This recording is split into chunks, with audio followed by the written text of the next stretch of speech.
படத்தப்ப விஜய் அவர்களும் த்ரிஷா அவர்களும் காதலிச்சாங்க.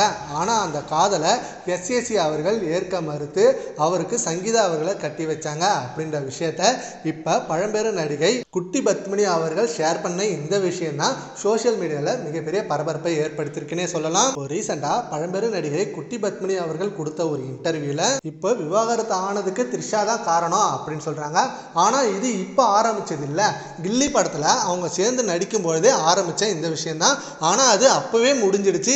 இப்போ அவங்க விவாகரத்து பண்ணுறதுக்கு காரணம் த்ரிஷா அவர்கள் தான் சொல்கிறாங்க. த்ரிஷாவுக்கும் அதுக்கும் எந்த சம்மந்தமும் இல்லை. த்ரிஷா அவர்களும் விஜய் அவர்களும் கில்லி படத்தப்ப காதலிச்சது உண்மைதான். ரெண்டு பேரும் உயிருக்கு உயிராக காதலிச்சாங்க.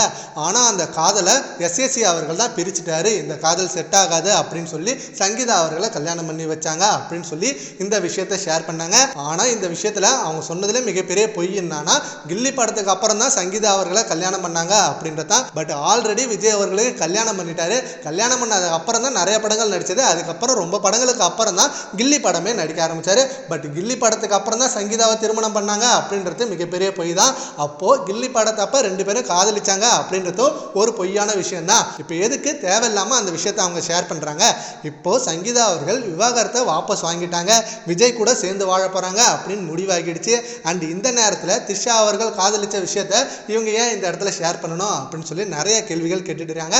ஆனால் அவங்க சொன்ன நோக்கமே த்ரிஷா அவர்கள் அப்போ காதலிச்சது உண்மைதான், ஆனால் இப்போ காதலிக்கல, ரெண்டு பேரும் ஃப்ரெண்ட்ஸ் தான். ஆனால் இப்போ விஜய் அவர்கள் சங்கீதா அவர்கள் டிவோர்ஸ் பண்ணதுக்கு த்ரிஷா அவர்கள் தான் காரணம்னு சொல்றாங்க. அது முற்றிலும் பொய் தான் அப்படின்றதுக்காக த்ரிஷா அவர்களுக்கு சப்போர்ட் பண்ணி தான் சொன்னாங்களே தவிர இப்போ அந்த விஷயத்த சொல்லி குடும்பத்தை பிரிக்கணும் அப்படின்றதுக்காக இல்லை அப்படின்னு சரியான விளக்கத்தை கொடுத்துருக்காங்க. ஆனால் இதில் த்ரிஷா அவர்கள் காதலிச்சதை எஸ்ஏசி அவர்கள் தான் பிரிச்சுட்டாங்க, எஸ்ஏசி தான் எதிரி அப்படின்ற மாதிரி போர்ட்ரேட் பண்ணியிருக்காங்க. இதை பற்றி உங்க ஒப்பீனியனை நம்ம கான்வர்ஸ்ல கவுண்ட் பண்ணுங்க. Thank you friends.